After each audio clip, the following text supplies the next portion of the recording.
This email from Krishna Gopal and Hare Krishna about 2 months before the summer saying, hey listen, for this coming summer we need a new singer for our reggae band to replace Sri Prahlad.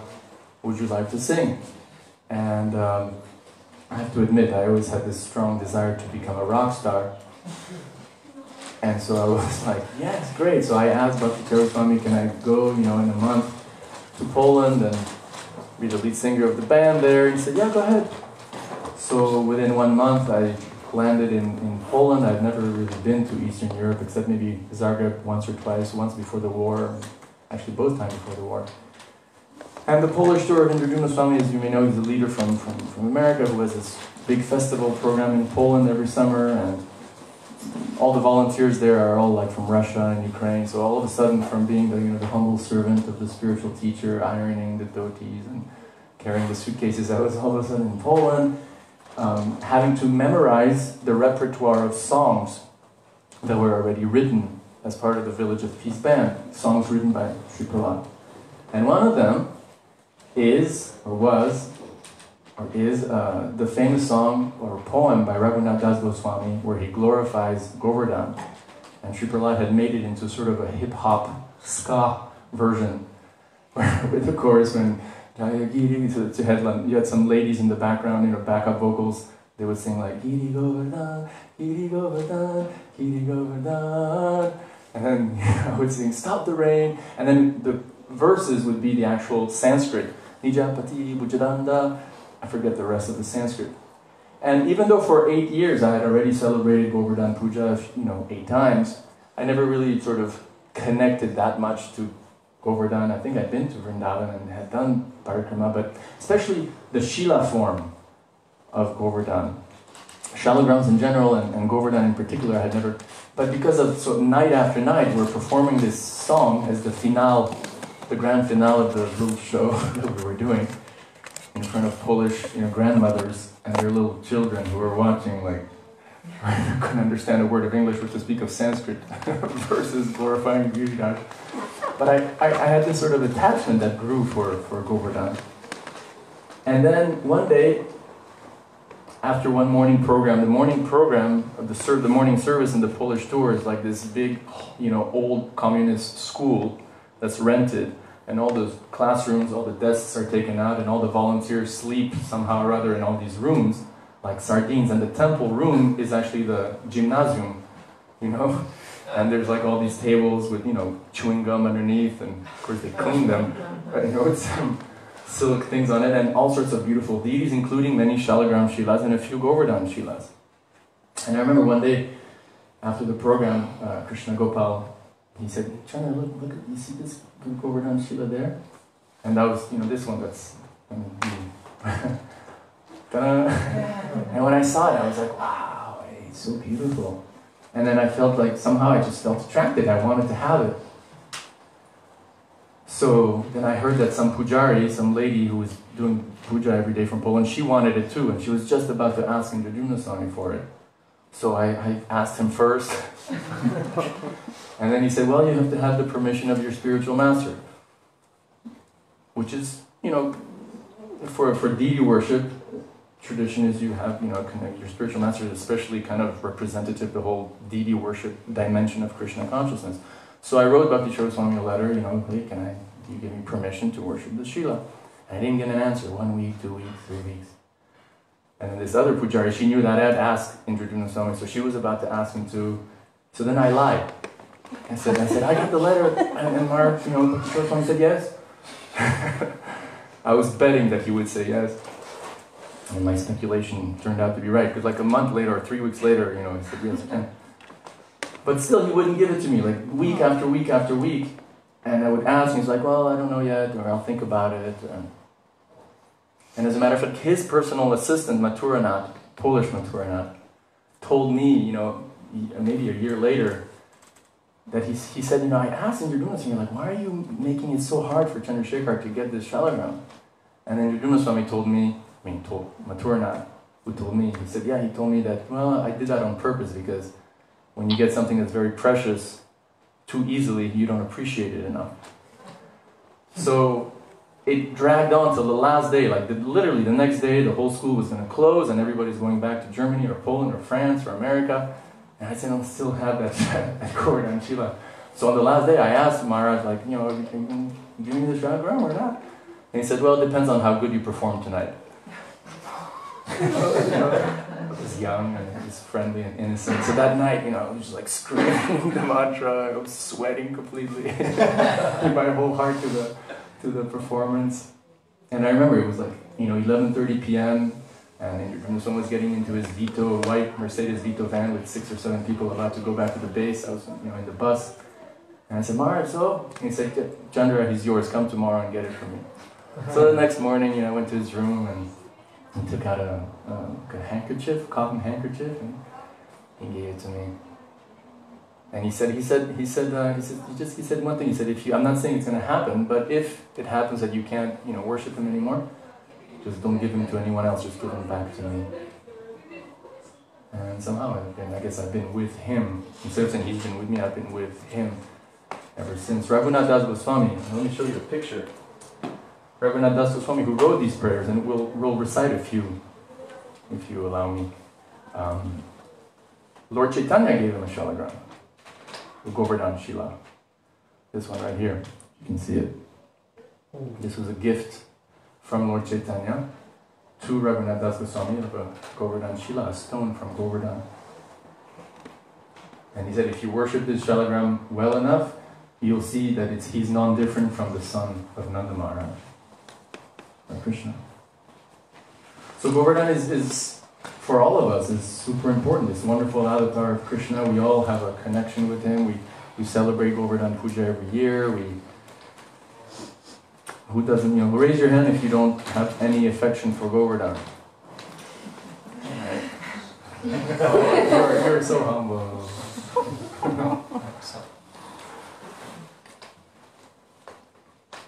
The main theme I want to touch on tonight is this. Thank God, or Krishna or Govardhan, thank God for protecting us. Thank God for protecting us.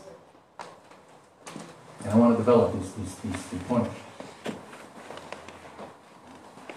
There's 3 ways I think we could focus on how, you know, God or Krishna is protecting us today, especially on the occasion of Govardhan Puja.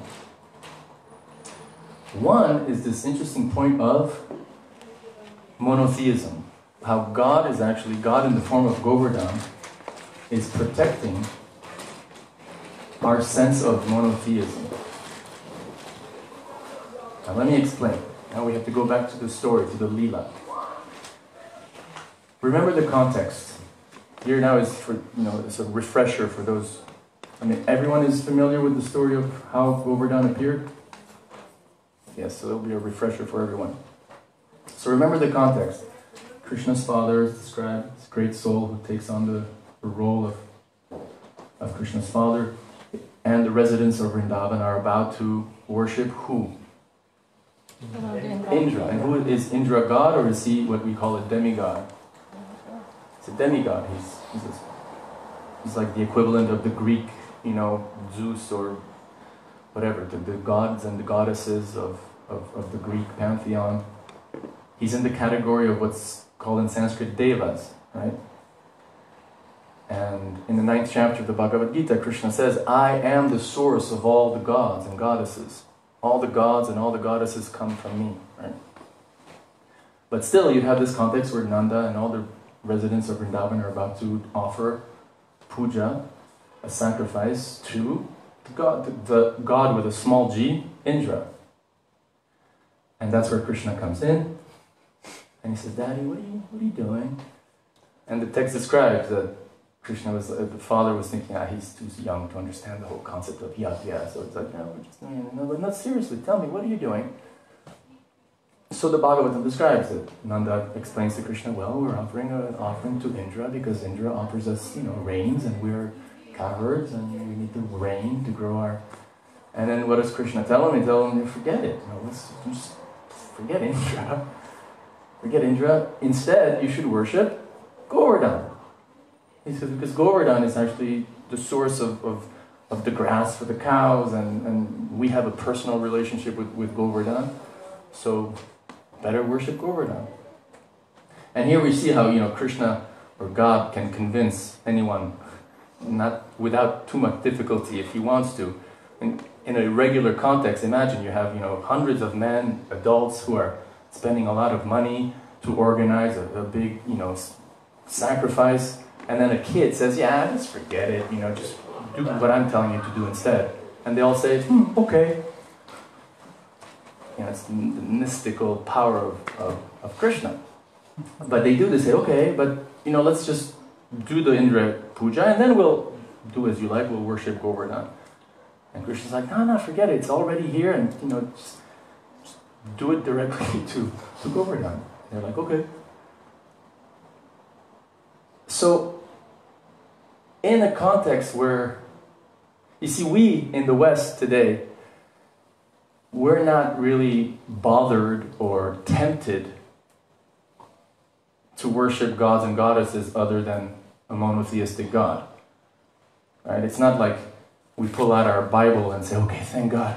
I almost forgot, that Exodus or Genesis says that, thou shalt not worship any God besides me. Because I'm tempted so much to worship this, God or this goddess.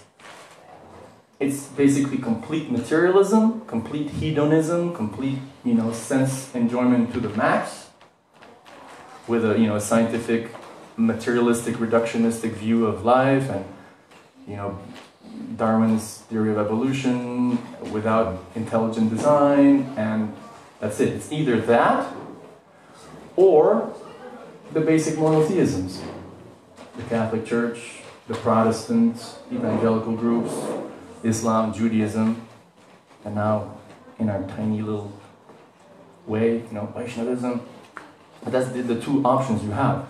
But remember the context, you can even see still today. You go to rural India today, or you go to rural Africa, there's all sorts of, worships and adoration of different gods who are, right, in charge of different things. I mean, even today, I've been, in my own life, you go to some temples of this god or that goddess, and it's like business, it's like full-on business. Like, there's no, as a devotee, sometimes we feel guilty, like, Krishna, I know I'm supposed to love you, I just want to serve you and love you, but I really, would love a nice husband, or I'd love a nice wife, or I'd really like to get this job, or I'd really like to, make more money. But we feel a little guilty because we know that ideally, we should just be asking for pure devotion, right? But you see, in some temples in India, it's like, yeah, okay, just, 500 rupees, and we'll do the offering to Ganesh on this specific day, and, then he's going to give you the blessings for your new car. It's like, there's nothing to be ashamed of, In South India, for example, devotees who are trying to spread Krishna consciousness there, they find themselves with obstacles in trying to convince people to take off the pictures of the gods and goddesses of the altar, or at least to see them as, subordinate to Vishnu or Krishna. Like, okay, look, just remember, like, Krishna is the source, so if you just worship Krishna, you don't need to worship Ganesh, you don't need to worship Indra, you don't need to worship Saraswati. But in our context of Europe or America, 2020, or urban India, again, it's really just, it's actually a blessing in a way, because this polytheism can be really an obstacle. So Krishna, in the form of Govardhan, is showing that, look, you don't need to, he's showing people, from the Bhagavatam 5,000 years ago, you don't need to worship gods and goddesses. You just need to worship me. And that's monotheism.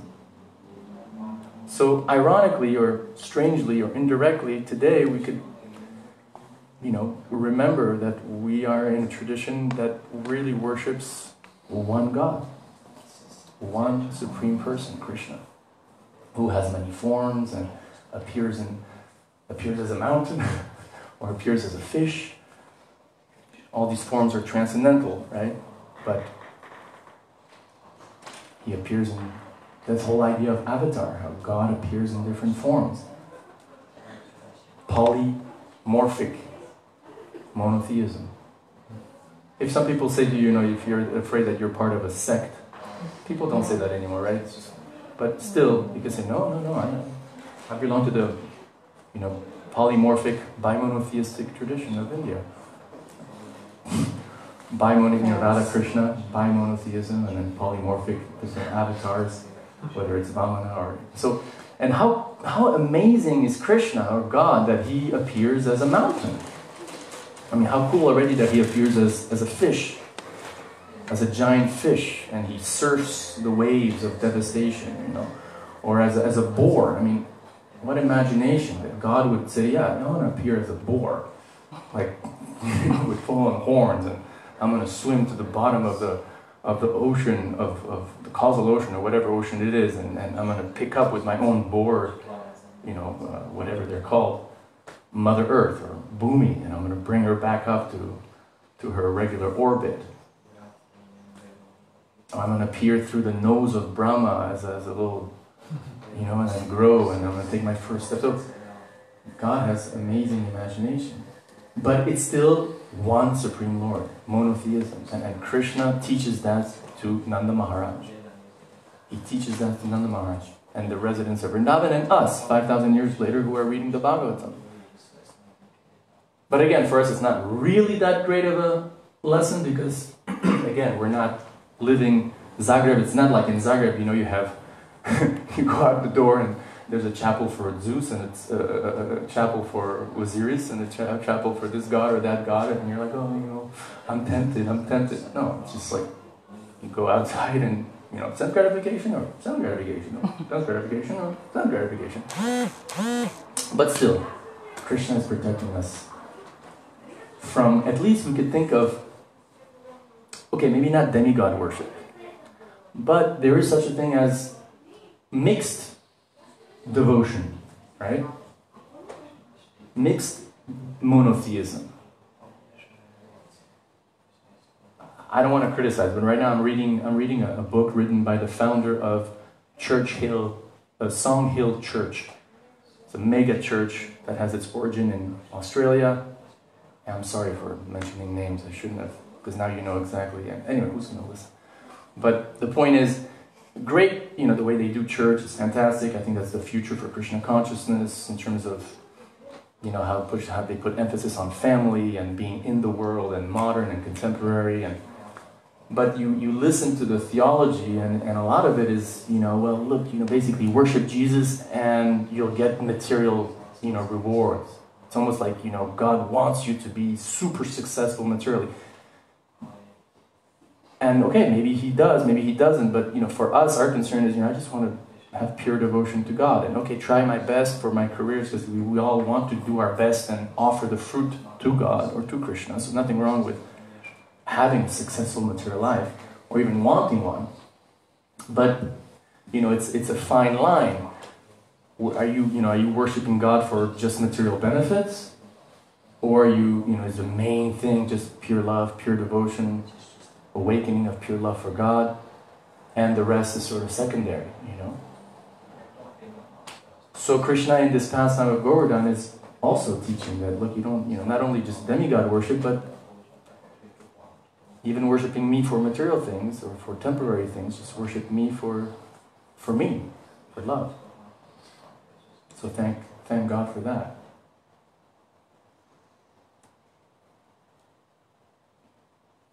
The other thing we can thank Krishna for is, and Giriraj himself, is protecting our humility, if we have any, or making sure we stay humble. Lord Chaitanya says, right, the third verse of the Shikshashtakam, we're supposed to wear it around our neck for constant remembrance. Be more humble than a blade of grass, more tolerant than a tree. And all over the descriptions of Govardhan Leela, it's stated again and again, either by the text itself or by the acharyas, that Krishna wanted to what? To teach a lesson to Indra, because Indra was arrogant. He was puffed up. He was puffed up. it's almost inconceivable how puffed up he is. When you read the text, Indra's like, what? You know, they're not going to offer the puja to me? What's his reaction? His reaction is, then I'm going to kill them. I mean, how blind with pride can you become? Or how, I was trying to figure that out this afternoon. Like, the gods must see us, humans, as like really, really insignificant. You know, imagine like, I don't know, you have some red, let's say you're not a devotee. So you don't see, or you don't try to see, you know, the soul in all forms of life, okay? And let's say, you know, I don't know, a bunch of red ants or ants spoil your day by, I don't know, eating your food, or just they spoil your day. You can maybe conceive of getting really angry and saying, you know what, I'm going to destroy all these ants, and just like smashing them and killing them all. Because they're so small for us, you know, so I assume that's how the gods must see us. Like, we're nothing to them. We're like so small, so insignificant. And in that sense, we can sort of understand the reaction of Indra. That what, they're not offering their puja to me, then I'm going to destroy them. I'm going to kill them. And therefore he calls for the Samvartaka cloud, and the cloud comes. 7 days. Krishna Bhagavatam describes the rain was like pillars. Pillars, like pillars are big. Pillars of rain. And Krishna, seeing that the residents of Vrindavan are in trouble, are suffering, the cows, you know, getting cold and thunder, and then he just lifted Govardhan hill. It's stated with his left finger. Giriraj ki. And he tells all the residents, come, don't worry, it's not going to fall. Come and you can all come with your families and your animals. And so the Bhagavatam describes for 7 days, all the residents of Vrindavan came under the hill of Govardhan that Krishna was holding. And I haven't read them, but I know that acharyas like Jiva Goswami give a lot more details of what was actually there, right? Like there were houses with the names of all the residents of Vrindavan already for them. It's like, you know, you take, I don't know, you go to Club Med, you know, and yes sir, come, this is your bungalow, your name is on it, you know. So it's kind of like the Kali Yuga perverted reflection of that. So they all came, and the houses, I remember hearing Bhakti Goswami saying that Jiva Goswami mentions, I think in Gopal Champu, that the houses were made of gold, like solid gold and crystal, and, you know, I mean, 5-star luxury is nothing compared to that. It was all ready for them. And all the time, you know, Krishna's just there for 7 days. And there's also, right, some acharyas mentioned that at one point, like, Krishna started looking at the gopis and started becoming a little disturbed by how much he loved them, or how much they loved him, and how beautiful they were. And so he started, like, the hill started like wobbling a little bit.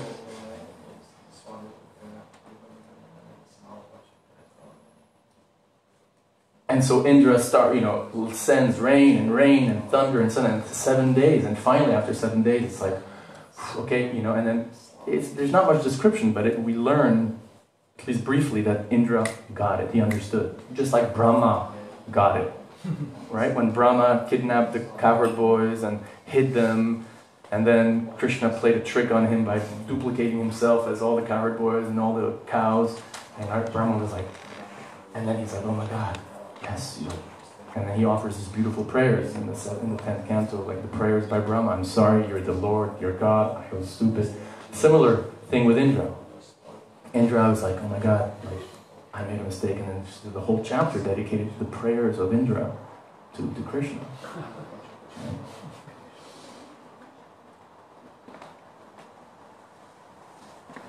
And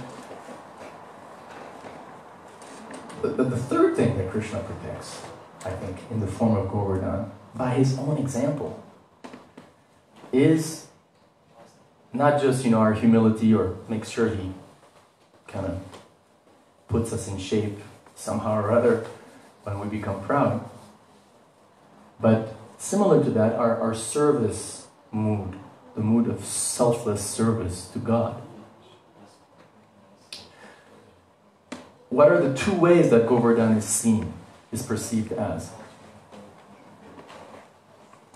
Giriraj is seen in two ways.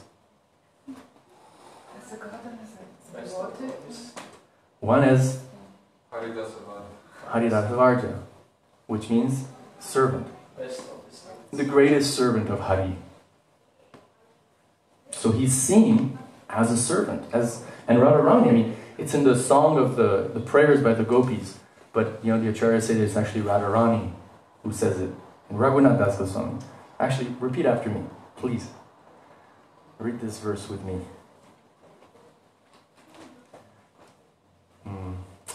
I keep coming, you know, Bhakti Vaidurya Govinda Maharaj passed away a couple days ago.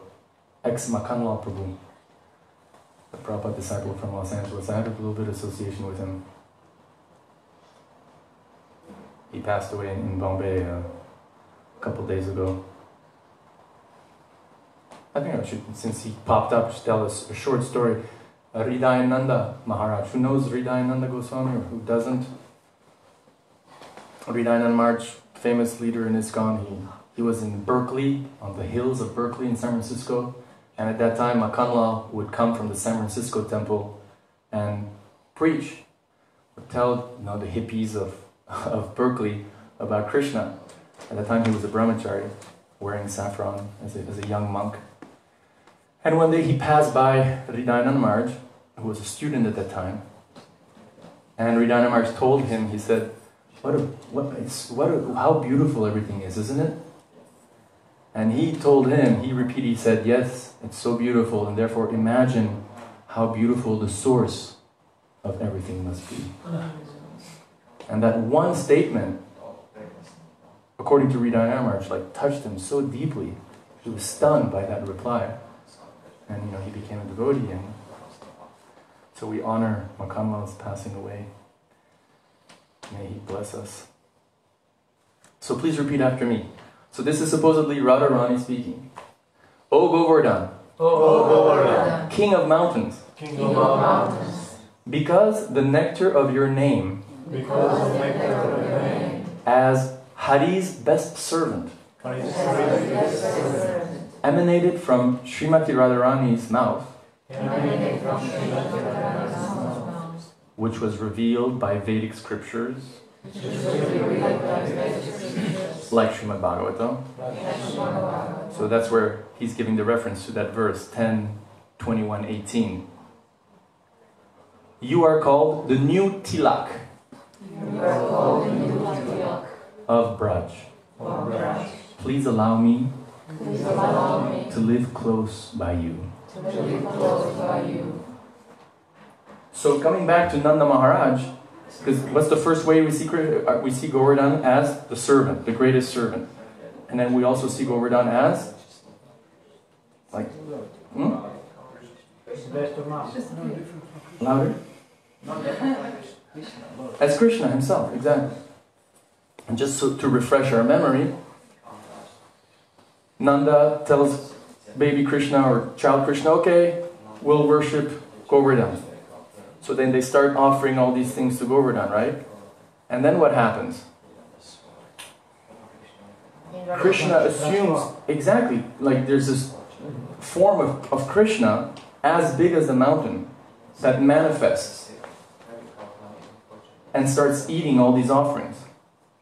And all the residents of Vrindavan, they offer obeisances to that hill. And Krishna himself offers obeisances to himself in his gigantic form. But you wonder if it was Krishna himself who appeared in this gigantic form, looking exactly like Krishna, like would the residents of Vrindavan say, be like, wait, like, that's the same, you know, but it's not mentioned. They'd be like, they offered obeisances and Krishna along offered obeisances to this huge form of Krishna who was eating all these offerings. And there, it's basically established that, I mean, Krishna himself says, I and Govardhan Hill are non-different. I and Govardhan Hill are non-different. So in other words, Govardhan is full-on Vishnu Tattva. God. Right? And servant also, acting as a servant. So who does that also? Which is our savior avatar? Chaitanya Mahaprabhu is also the same thing when you think about it. He's Krishna himself, but he appears as the servant of Krishna, showing us how to serve him. So in a similar way, Govardhan is doing the same thing. He's established himself, I am God, I am non-different from Krishna, or this mountain is non-different from me. And at the same time, he acts as the servant. He acts as the servant of the cows by providing all this fresh grass and all this water. He is the servant of the cowherd boys by providing really cool caves and bridges and places where the cowherd boys can play. There's a place in the south of Paris called Fontainebleau. It's a forest where people also go rock climbing. And as a kid, I remember we'd go to with my school, we'd go to Fontainebleau, and there were like these caves, and it was so fun, to jump off these little boulders and into trees. And so we can imagine that, the original version of that, where God himself creates the decoration, or himself becomes the playground, so that his pure souls who are in the mood of, friends can enjoy and have fun among themselves. Right? It's stated also that Govardhan served the intimate pastimes of Radha and Krishna. There's a Rasa Lila that takes place in Govardhan. The spring Rasa Lila takes place there, supposedly. And Raghunath Das Goswami says, you my dear Govardhan, you have created these beautiful caves to facilitate, the union of Radha and Krishna together. So he's like the servant of his devotees, par excellence, regardless of whatever rasa those devotees have.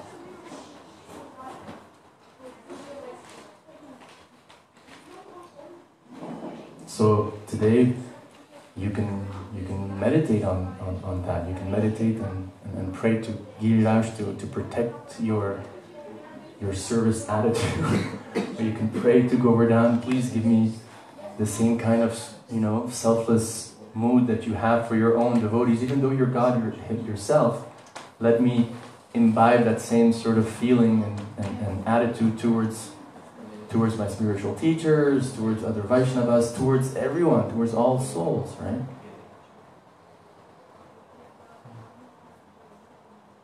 And today you can also pray to Govardhan. You should pray to Govardhan to bless you, that you don't get overwhelmed. And I'm preaching to myself here too, okay? That you don't get overwhelmed by the unfulfilled desires that you may have.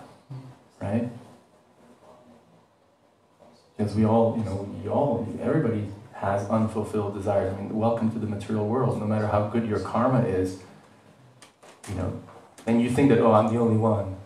I'm the only one who has unfulfilled desires. She looks just so much more satisfied and happy than I am, or he looks so much more happy and better situated than I am. But you gotta have faith that, like when for example, when the Bhagavatam says, that everyone in Kali Yuga, everyone is, misguided, unlucky, and above all, unhappy, always disturbed. Always disturbed. This morning, early morning, it was like 7:30. It was 7:30 morning, Sapaguna, it was peaceful. I went to chant a few rounds at the plaza of the cathedral. And I had a couple of books, Prabhupada, and my business card with, the links to my YouTube channel. So I give that to people, hey, can you check out my YouTube channel? And so there were these two young ladies, maybe 16, 15, 17. And I was saying, this is going to be great, and they're walking, and when I approached them, they were like, no, we don't have time, we have to go, we have to go. And it's like, wow. And again, I'm not putting myself, I was so peaceful in there, but, I was chanting Hare Krishna, so yeah, I was a little bit more peaceful because when you follow Bhakti Yoga, you have somewhat of a connection with Sattva Guna and with the speaker when you're connected to God. And I don't think at that time they were that God conscious. Krishna blessed them, but yeah, always disturbed. So you can, pray to Krishna, pray to Govardhan, that he reminds you that, okay, you have, that he knows you, he knows your situation, he knows how, how much you're suffering, he understands you, and he has your best interest in mind, in heart, that he's your best friend. Like, he really is your best friend. He says it in the Gita. He says, Suridam, Sarvadehinam. Surit literally means like intimate friend, not just a buddy, not just an acquaintance, but Surit means heart, so very heart. Like super intimate friend. So he's your best friend. And he's, I don't want to sound too Christian, but, he's a good God. God's good, but he's good. God is loyal.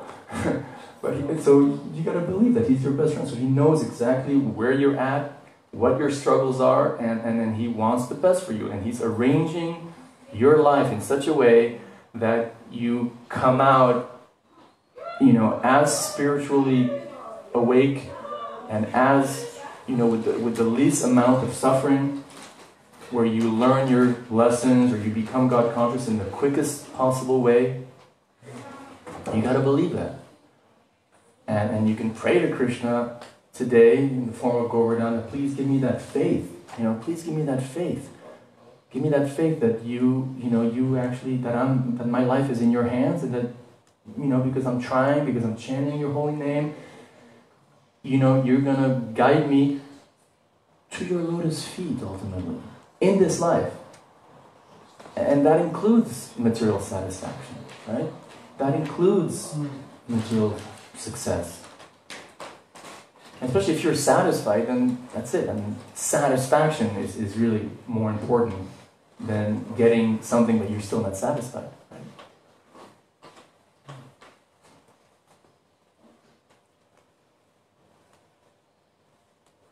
And you can pray a couple of more prayers from Raghunath Das Goswami. There's one or two more that I'd like you to read together with me.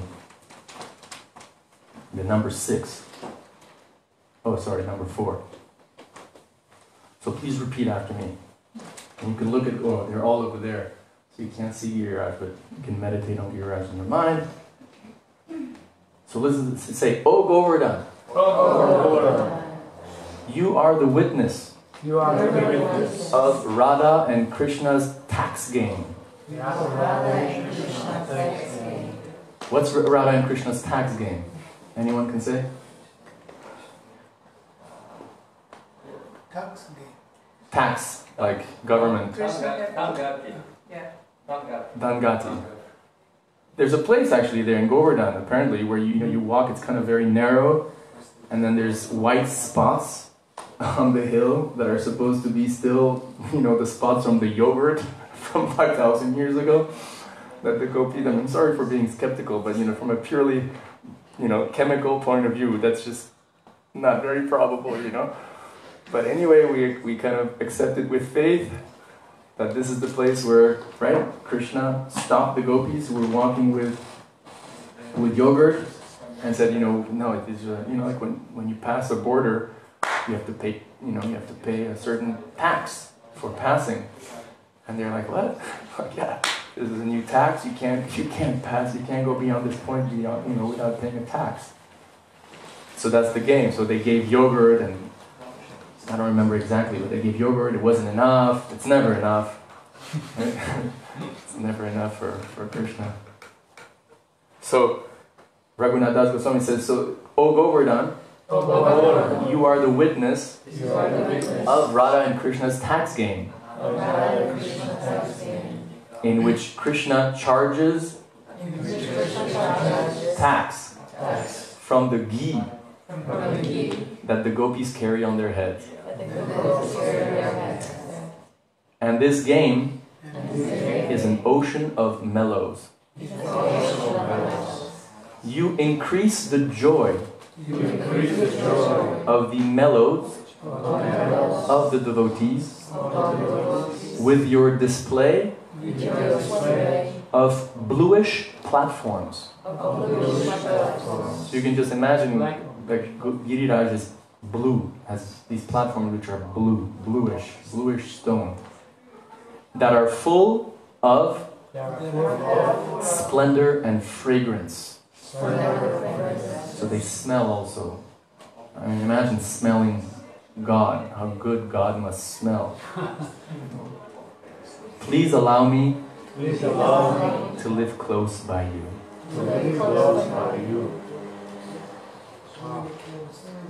So before closing with a few concluding words, are there any comments, questions?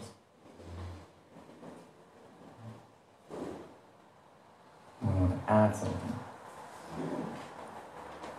Please.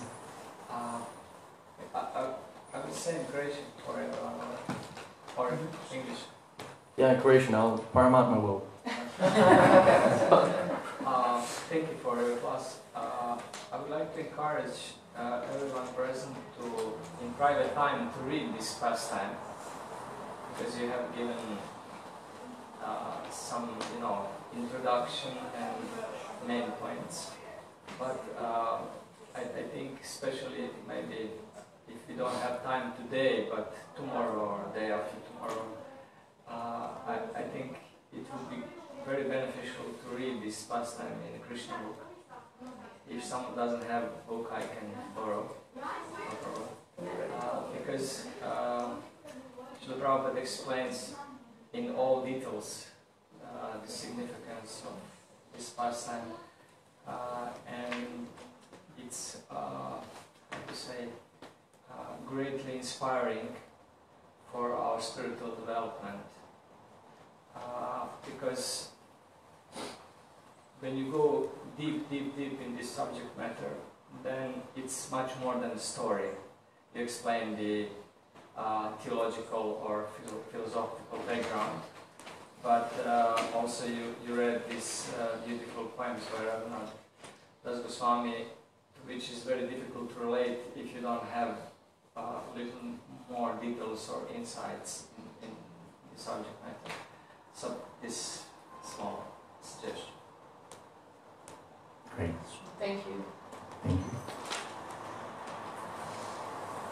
Well, to conclude, please. Or maybe in Iskon Desiratory or YouTube or whatever, it's there. Find some of the classes of Radhanath Swami or Indrajumna Swami or whoever is, to whomever we can relate to.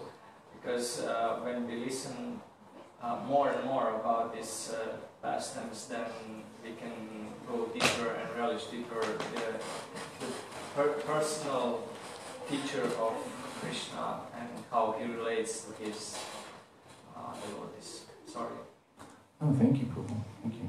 I'm sorry. I'm sorry. What's it? Hanumak Prasad Swami? He's a sannyasi who preaches in South America. He's not very famous in the West. American, and he's very sort of original.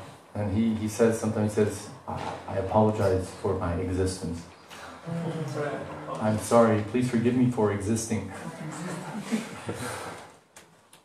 Today's the appearance day of Rasikananda Prabhu. Rasikananda is described as a great devotee of Krishna who was able to convince even elephants to chant the holy name of Krishna. So he appeared on this holy day, so I'm going to invoke his blessings also. And I just want to add that we all, to a much greater degree than lesser degree, we are under Govardhan Hill. We're there already.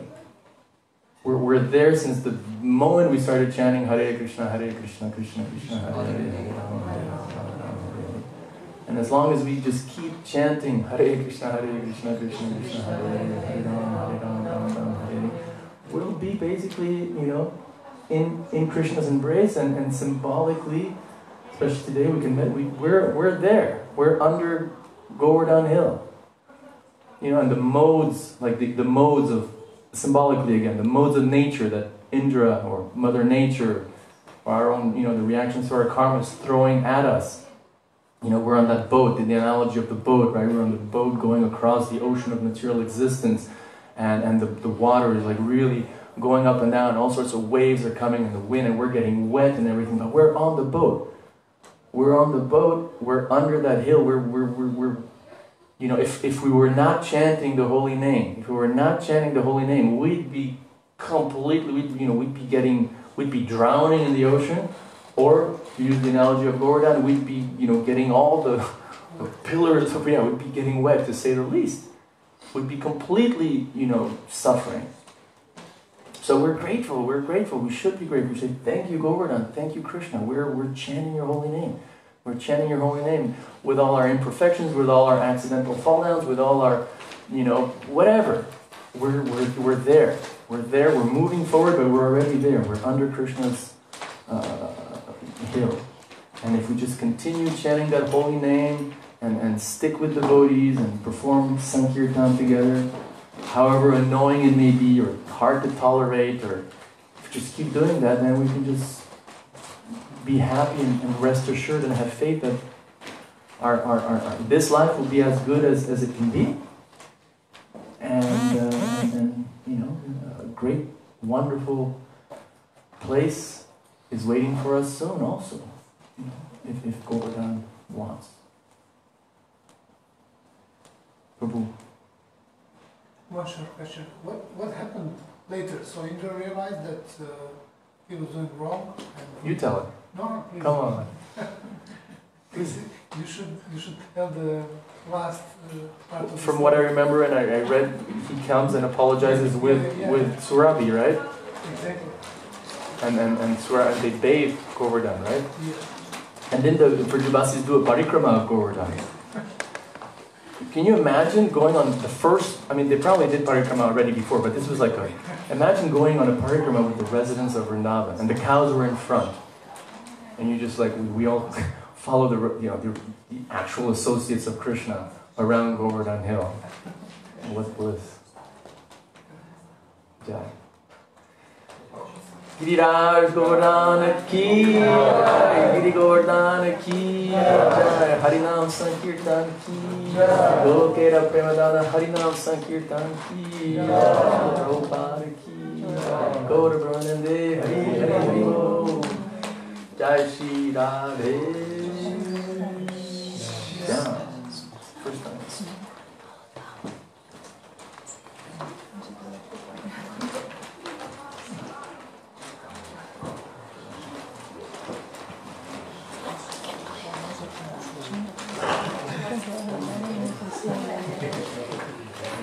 Ok, nastavak programa ide na sljedeći način. Ovdje imamo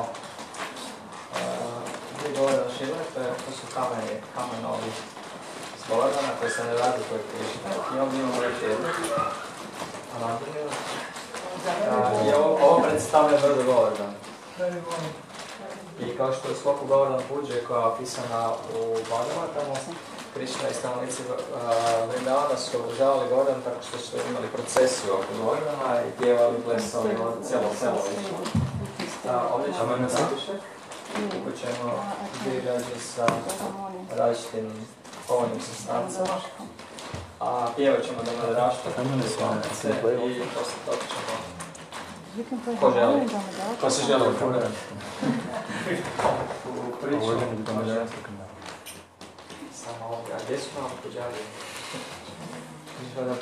They're doing a strike because you told them no the first time. They're on strike. Hare Krishna, Krishna Krishna, Hare Hare, Hare Rama, Hare Rama, Rama Rama, Hare Hare.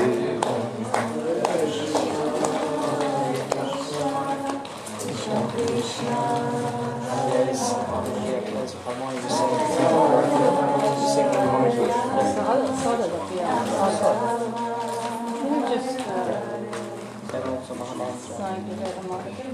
But then you will hear Rama's way. Aha,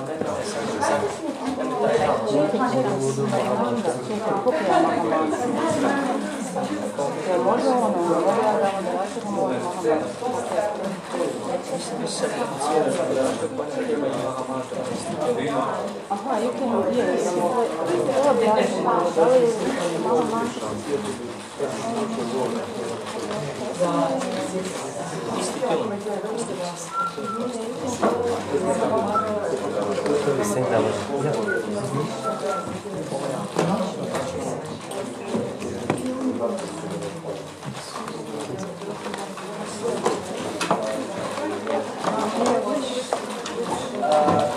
I think that should be good.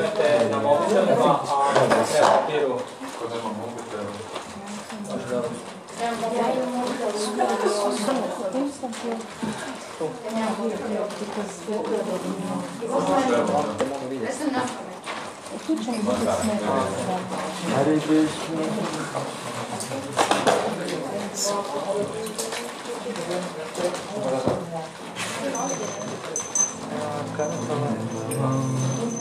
Okay. Right. Does anybody have cartons?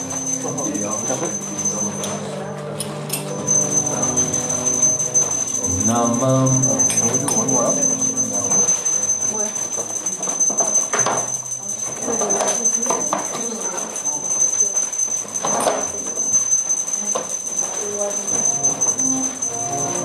Namam Ishwaram Sachi. Ready? Shri Damodaranastakam ki. Namam Ishwaram Sachi Anandarupam Dasa Sundaram Gokule Bhajanam. Namam Ishwaram Sachi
Hare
Hare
Rama,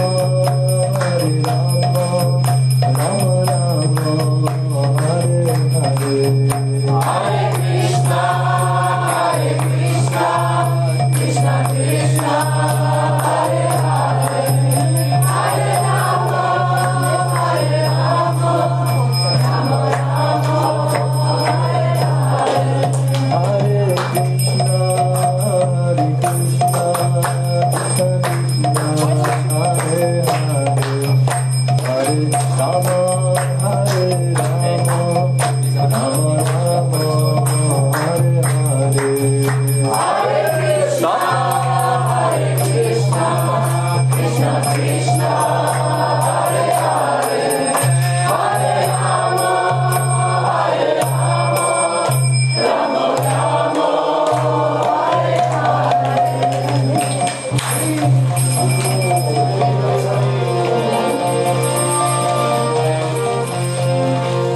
Maharaj ki Jai. Bolo Giriraj Maharaj ki Jai. Bolo Giriraj Maharaj ki Jai.